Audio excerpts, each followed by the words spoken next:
Welcome to Red Tech Channel, a new way to learn.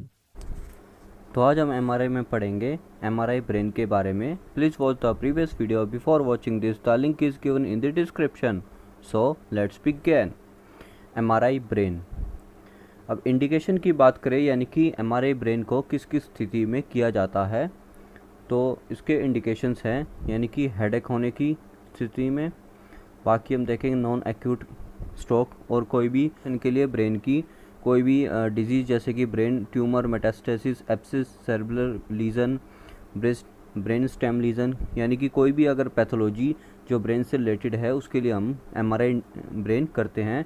कभी भी जैसे scissor होता है, एपिलेप्सी होता है, लॉस ऑफ कॉन्शियसनेस होता है, ट्रोमा, अटैक्सिया यानी कि कन्फ्यूजन की स्थिति में पेशेंट, इन्फेक्शन, कोई भी इन्फ्लेमेशन हो जाना, ब्रेन में एंसेफेलाइटिस हो जाना, स्वेलिंग ऑफ द ब्रेन, और बाकी और पैथोलॉजीज़ हैं जैसे कि वास्कुलर पैथोलॉजीज़ हैं, उसके लिए वास्कुलर वाला जो एमआरआई है वो करते ही हमारा ब्रेन प्लेन का है बेसिकली।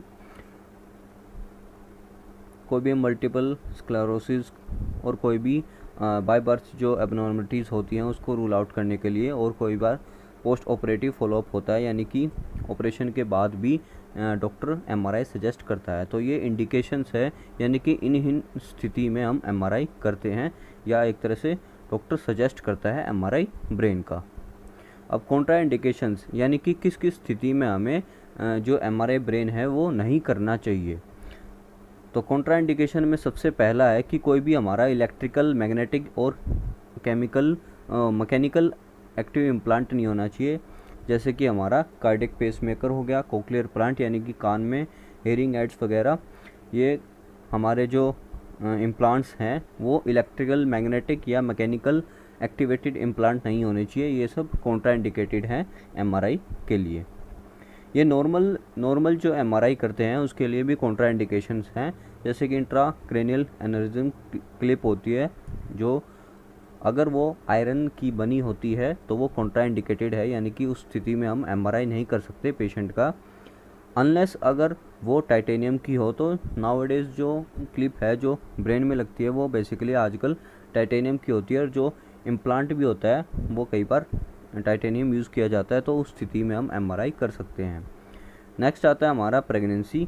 प्रेगनेंसी में एमआरआई सजेस्ट किया जाता है, बट उसमें रिस्क वर्सेस बेनिफिट रेशो देखा जाता है, यानी कि जो मदर की कंडीशन है, अगर उस स्थिति में एमआरआई करना पेशेंट के लिए फ़ायदेमंद है रादर दैन उसका जो ख़तरा हो सकता है उसके बेबी के लिए, तो ये सब चीज़ें रिस्क वर्सेस बेनिफिट रेशो देखकर ही प्रेगनेंसी के केस में एमआरआई सजेस्ट किया जाता है। ये बेसिकली डॉक्टर ही सजेस्ट करता है, और हमें एज अ रेडियोग्राफर कई बार हायर जो कंसल्ट फॉर्म है ये लेना होता है, यानी कि एक बार डॉक्टर से कंसल्ट करके फिर भी हमें अपनी तरफ से सेफ पॉइंट ऑफ व्यू लेके चलना होता है कि प्रेगनेंसी के केस में जो हमें जो सारी कॉन्ट्राइंडिकेशंस हैं, सब चीज़ें वो समझा देनी चाहिए अटेंडर को या पेशेंट को।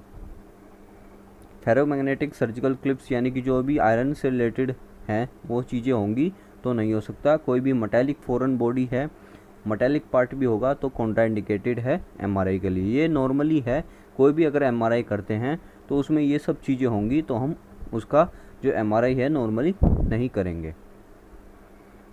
कोई भी शार्प बुलेट्स वगैरह होंगी। अब बात करें पेशेंट पोजीशनिंग की, तो पेशेंट पोजीशनिंग में हेड कोयल का हम ब्रेन एमआरआई ब्रेन है, हेड कोयल यूज़ किया जाता है, और इसकी जो पोजीशनिंग है सुपाइन हेड फर्स्ट होगा, यानी कि हेड जो हमारा वो ब्रेन के मशीन के अंदर जाएगा। देन जो हमारे आर्म होते हैं वो बिसाइड द ट्रंक होगी, यानी कि हाथ साइड में और नीचे होंगे, और सेंटरिंग हमारी ग्लैबुला की होगी, जो हमारी सेंटरिंग है ग्लैबुला पे एकदम सेंटर ऑफ द हेड में।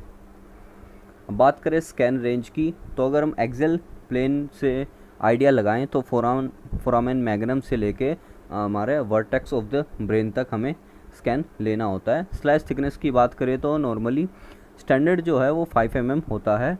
स्पेसिंग की बात करें तो 1 से 2 mm की स्पेसिंग होती है, वो वेरी करती है अकॉर्डिंग टू डॉक्टर और पेशेंट टू पेशेंट वेरी करता है। देन आता है हमारा पल्स सीक्वेंस, जो हमारा ब्रेन प्लेन है उसमें कौन कौन से पल्स सीक्वेंस लेते हैं। तो यहाँ पे देख सकते हैं पहले हम 3 प्लेन लोकलाइज़र लेते हैं। वो एक रफ़ एक तरह से इमेज होती है, लो इंटेंसिटी की T1 वेटेड इमेज होती है, या कह सकते हैं GRE T1 कह सकते हैं उसको। तो उसके बाद हमें एक रफ़ आइडिया हो जाता है कि स्ट्रक्चर जो है ब्रेन का वो कितना है, क्या है। उसके बाद हम सीक्वेंस वाइज सीक्वेंस, जैसे कि हम पहले एक्सेल की जो है प्लानिंग वो करते हैं T2 की, देन उसके बाद sagittal T2, then coronal T2 and then बाकी अदर जो सीक्वेंस हैं वो लेते हैं। अब इनकी हम आगे प्लानिंग का देखते हैं कि प्लानिंग कैसे है। Here you can see the axial planning on sagittal. हालांकि मैंने इस इमेज में T2 वेटेड जो सजाइटल इमेज है वो ली गई है, बट जब हम रियल में करते हैं तो लोकलाइज़र के ऊपर हमें करना होता है, तो उसमें इतना क्लियर पिक्चर नहीं हो पाती। तो बट जो हमारा एक आइडिया है कि हमें फोरामेन मैग्नम से वर्टेक्स तक लेना है, तो ये लाइन से जो है वो एक डेमोन्स्ट्रेट दे रही हैं कि ऐसी हमें स्लाइस लेनी है नीचे से ऊपर। जो हमारी फर्स्ट स्लाइस होगी वो हमारी फोरामेन मैग्नम की होगी, जो हमारा नीचे ये दिख रहा है पोन्स का एरिया, और नीचे बेसिकली CV एंगल के पास, CP एंगल के पास। तो यहाँ से लेके ऊपर तक हमें वर्टेक्स तक स्लाइस लेनी है। तो पहले हम एक्सेल की प्लानिंग करेंगे सजाइटल पे, वो भी 3 प्लेन लोकलाइज़र पे। देन उसके बाद आता है हमारा सजाइटल की प्लानिंग एक्सेल पे। जब हम T2 एक्सेल की प्लानिंग कर लेते हैं तो हमारे पास एक T2 वेटेड इमेज आ जाती है। तो मैंने इसमें T2 वेटेड इमेज इंसर्ट की है। T2 वेटेड इमेज में हम स्क्रॉल करके जो हमारा बीच का हिस्सा होता है, यानी कि जो सेंटरिंग वाली जो स्लाइस होती है वो हमें लेनी होती है। उस पर एक जो सजाइटल की जो प्लानिंग है वो हमें करनी होती है। जो सेंटर ऑफ द ब्रेन में आप देख सकते हैं ये फॉक्स सेरेब्री होता है, जो एक तरह से दिखाता है कि ब्रेन हमारे यहाँ से 2 हिस्सों में बटा हुआ है, राइट और लेफ़्ट में। तो इसके जो पैरेलल लाइंस हमें करनी होती हैं वो एक तरह से स्लाइस रिजेंबल करती हैं। तो ये सब चीज़ें एक तरह से स्लाइस मैंने मेंशन किया है। इसमें सजाइटल में हमारा जो स्टैंडर्ड प्रोटोकॉल है उसमें राइट टू लेफ़्ट होती है, बाकी वेरी करती है कि हमारा ऑर्गन्स क्या है, वो अलग केस में अलग होता है। बाकी नॉर्मली हमारा सजाइटल की जो प्लानिंग है वो एक्सेल पे अगर करते हैं तो वो राइट टू लेफ़्ट होगी। देन इसके बाद हमारे पास सजाइटल की जो T2 वेटेड इमेज है वो आ जाती है। इसके बाद हम कोरोनल की प्लानिंग करेंगे। एक्सेल पे भी कर सकते हैं और आप सजाइटल पे भी कर सकते हैं। मोस्ट प्रोबेबली आप एक्सेल पे करना पसंद करेंगे, सजाइटल पे उसको कोरिलेट कर सकते हैं। उसको जो एरिया है वो हमारा पूरा कवर होना चाहिए। तो एक्सेल में ऐसे है कि आपको एंटीरियर और पोस्टीरियर रीजन आराम से दिख जाता है, और कोई भी पैथोलॉजी होती है तो उसको आप इजीली रूल आउट कर सकते हैं। और जो हमारा एक्सेल स्लाइस है वो काफ़ी फेमिलियर होती है हमें देखने में और रूल आउट करने में, और मोस्टली जो डायग्नोस है वो इसी में देखते हैं डॉक्टर। तो हमें एक्सेल पे प्लानिंग करनी है कोरोनल की। इसमें एंटीरियर से लेके पोस्टीरियर तक, यानी कि जो अबव पहली स्लाइस है वो ऊपर से होगी और नीचे तक होगी। इसमें हमारा जो सेंटरिंग वाली लाइन है ब्रेन के बीच में फॉक्स सेरेब्री, उसके परपेंडिकुलर लाइन ड्रॉ करनी होती है, स्लाइस ड्रॉ करनी होती है। तो ये हमें देख लिया कि जो हमारी कोरोनल प्लानिंग है T2 वेटेड की वो हमें जान ली। उसके बाद नॉर्मल जो हमारे सीक्वेंस होते हैं उसकी इमेजेस है, जैसे कि आप देख सकते हैं ये T1 वेटेड इमेज है। इसमें हाइपो इंटेंस स्ट्रक्चर होता है। जो हमारा CSF है वो हाइपो इंटेंस दिखता है, और बाकी जो है white matter and grey matter थोड़ा सा ग्रेनिश उसमें आते हैं। तो T1 वेटेड में बेसिकली हाइपो इंटेंस स्ट्रक्चर होता है CSF का, ये हमें देखना है। इसके बाद आता है हमारा GRE बेसिकली कैल्सिफिकेशन या कोई भी कैल्शियम से रिलेटेड अगर कोई भी डायग्नोस होता है उसके लिए बेस्ट यूज़ होता है हमारा GRE सीक्वेंस का। देन आता है हमारा फ्लेयर सीक्वेंस।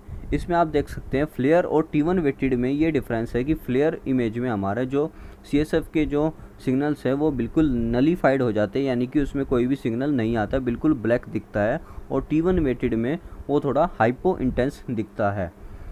ये इसमें थोड़ा सा डिफरेंस है। और जो इसमें ग्रे मैटर वाइट मैटर है वो थोड़े से उभरे हुए नज़र आते हैं। थोड़ा सा ये माइनर डिफरेंस देख सकते हैं आप फ्लेयर और T1 वेटेड में। अब बात करते हैं DWI यानी कि diffusion weighted image in axial में। ये हमारा बेसिकली इन्फार्क्ट के केस में सबसे बेस्ट सीक्वेंस होता है। कोई भी अगर पेशेंट है वो कोई भी इन स्ट्रोक के लिए, इन्फार्क्ट के लिए आता है, तो सबसे पहला सीक्वेंस हम डिफ्यूज़न वेटेड ही चलाते हैं। इसमें दो बेसिकली वैल्यू आती है B1000 और B0 की। हमारे जो इंटरेस्ट ऑफ एरिया की है वो हमारी B1000 होती है। देन आप T2 कोरोनल की इमेज देख सकते हैं। इसमें हमारा जो CSF है वो हमारा ब्राइट शो होगा, जैसे कि आपको पता है। ऐसी हमारी T2 सैजिटल है। इसके अलग अगर डॉक्टर है वो अपनी पर्सनल एडवाइस से उसको कोई पैथोलॉजी रूल आउट करनी है तो वो अलग से ऐड सीक्वेंस करवा सकता है। बाकी जो स्टैंडर्ड प्रोटोकॉल है वो ये हैं। तो हम एक वीडियोस के माध्यम से हम स्लाइस को डेमोन्स्ट्रेट करते हुए देखेंगे कि कैसे हमारे जो स्लाइस है वो कैसे दिखती है स्टेप बाय स्टेप।